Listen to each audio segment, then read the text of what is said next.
जय माता दी दोस्तों, स्वागत है आप सभी का एक बार फिर से।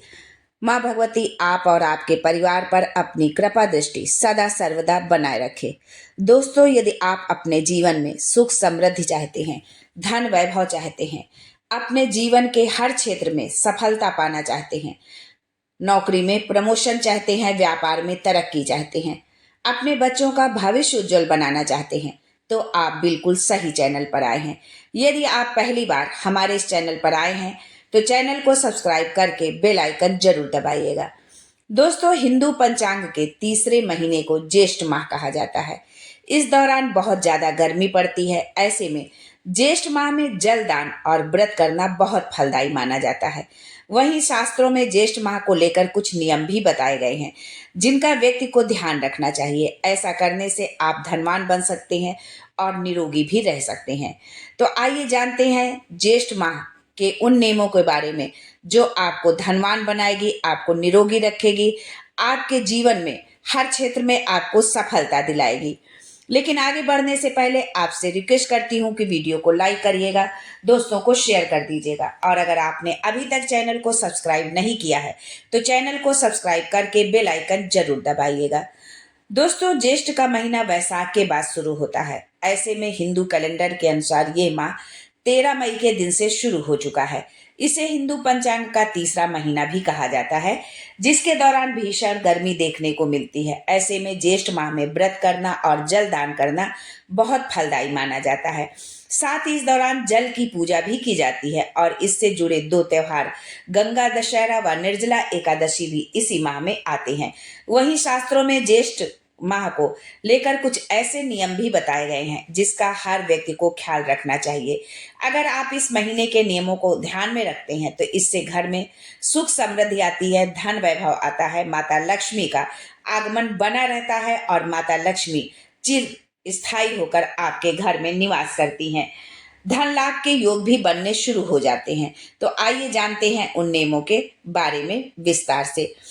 दोस्तों, ज्येष्ठ माह में माना जाता है कि भूल कर भी हमें बैगन का सेवन नहीं करना चाहिए। ऐसा करने से व्यक्ति को दोष लगता है। ये भी कहा जाता है कि जिनके ज्येष्ठ संतान जीवित हो, इन्हें खास तौर से इस नियम का ख्याल रखना चाहिए, क्योंकि बैगन खाना संतान के लिए अच्छा नहीं माना जाता है। साथ ही आयुर्वेद के अनुसार भी इस महीने में बैगन खाना सेहत के लिए नुकसानदायक हो सकता है। इससे शरीर में वात रोग और गर्मी बढ़ने की संभावना बढ़ जाती है। इसलिए बैगन खाने को आप बिल्कुल से अवॉइड करें।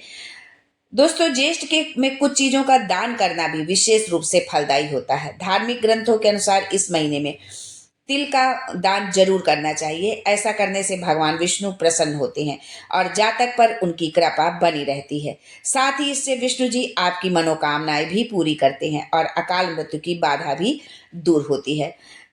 ज्येष्ठ के महीने में किसी भी व्यक्ति को दिन के समय में नहीं सोना चाहिए। ऐसा करना शुभ नहीं होता है।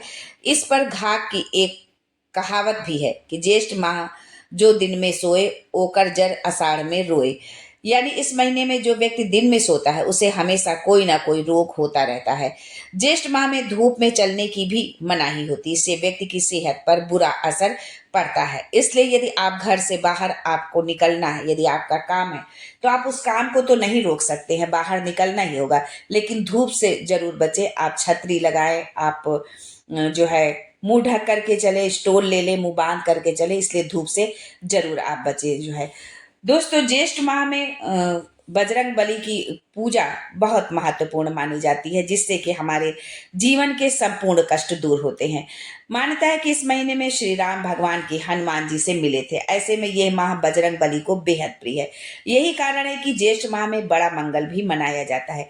यानी कि ज्येष्ठ माह में जितने भी मंगल पड़ते हैं वो सब बड़े मंगल के नाम से जाने जाते हैं और उनका उस दिन जो है हनुमान जी की पूजा अर्चना का बहुत विशेष महत्व होता है। अगर आप इस महीने में भगवान राम के साथ हनुमान जी की भी नियमित रूप से पूजा करते हैं तो इससे शुभ फल की प्राप्ति होती है और जीवन के कष्टों से निजात मिलती है। ज्येष्ठ माह में हनुमान जी की पूजा करने से जातक के जीवन में खुशहाली आने लगती है और उसके जीवन के सारे संकट दूर होते हैं। महाभारत के अनुशासन पर्व के अनुसार ज्येष्ठा मूलम तुया मास मेक भक्तेन संक्षिपेत ऐश्वर्यम तुलम श्रेष्ठम पुमान शस्त्री व प्रापदे, इसका मतलब है कि ज्येष्ठ माह में जो भी व्यक्ति केवल एक समय भोजन करता है वो धनवान बनता है। ऐसा करने से व्यक्ति के जीवन में सुख समृद्धि आती है। कहा जाता है कि ज्येष्ठ माह में एक समय भोजन करने से व्यक्ति स्वस्थ रहता है और उसका धन चिकित्सा में लगने से बच जाता है, जो वो धन को अर्जित कर पाता है। ज्येष्ठ माह में जल की बर्बादी करने से भी बचना चाहिए। अगर कोई व्यक्ति ऐसा करता है तो उसे वरुण दोष लगता है, जिससे जीवन में कई समस्याएं आती हैं। ज्येष्ठ माह के दौरान जल दान करना बहुत शुभ माना जाता है। आप रोज सुबह उठकर स्नान आदि करने के बाद पशु पक्षियों और प्यासे लोगों के लिए जल की व्यवस्था कर सकते हैं। इससे पुण्य प्राप्त होता है और व्यक्ति को भगवान की विशेष कृपा प्राप्त होती है। दोस्तों, ज्येष्ठ माह को लेकर कई नियम और उपाय भी बताए गए हैं, जिन्हें 30 दिनों में करने से व्यक्ति को विष्णु जी की कृपा प्राप्त होती है। साथ ही पैसों की तंगी भी दूर होती है। तो आइए हम जानते हैं उन कुछ विशेष उपायों के बारे में भी। इस महीने में सूर्य वृषभ राशि में होते हैं। साथ ही ज्येष्ठ के महीने में गर्मी भी बहुत तेज पड़ती है। ऐसे में भगवान विष्णु जी का तेज सूर्य में प्रविष्ट होकर इसे और प्रखर बना देता है। यही कारण है कि ज्येष्ठ माह के दौरान भगवान विष्णु और सूर्य की उपासना करने का खास महत्व होता है। अगर आप इस महीने में नियमित रूप से रोजाना विष्णु जी और सूर्य की पूजा अर्चना करते हैं तो इससे भगवान विष्णु और सूर्य देवता दोनों ही प्रसन्न होते हैं। साथ ही उनकी कृपा जातक पर बनी रहती है और जीवन में खुशहाली आती है।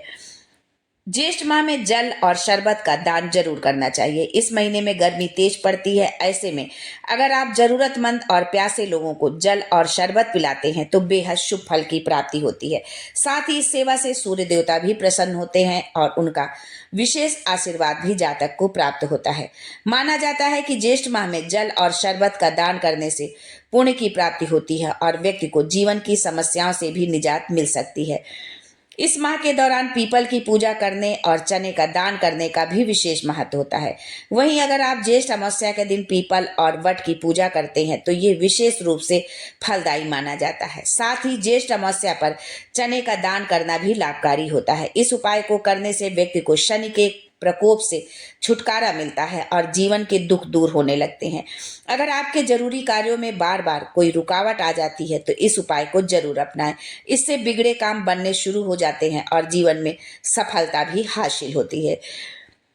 दोस्तों, ज्येष्ठ के महीने के दौरान जरूरतमंद लोगों को ककड़ी, खीरा, तरबूज और खरबूज का दान जरूर करना चाहिए। साथ ही इस दौरान किसी पथिक को खिलाना भी बहुत शुभ माना जाता है। ज्येष्ठ माह में आप जरूरतमंद लोगों को आम और कूलर का दान भी कर सकते हैं। इस उपाय को करने से व्यक्ति को जीवन में कभी भी किसी चीज की कमी नहीं होती और घर में शांति बनी रहती है। इससे जीवन भर सुख की प्राप्ति होती है।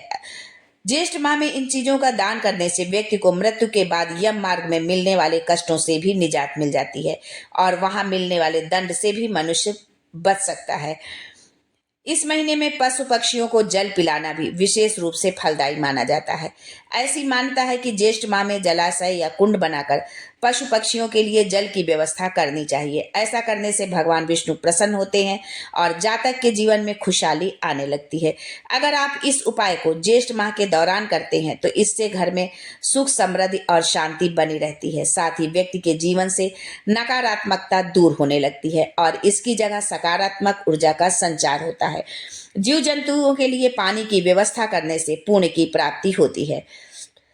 तो ज्येष्ठ माह में इन उपायों को आप अपने सामर्थ्य के अनुसार जरूर करें। जो है भगवान विष्णु की पूजा से आपको जीवन में सुख समृद्धि मिले, संकट मोचन आपके जीवन के संकटों को दूर करे। इसी कामना के साथ आज के लिए बस इतना ही। फिर मिलते हैं कुछ नया, कुछ अलग, कुछ अद्भुत लेकर। तब तक के लिए जय माता दी and thanks for watching my video.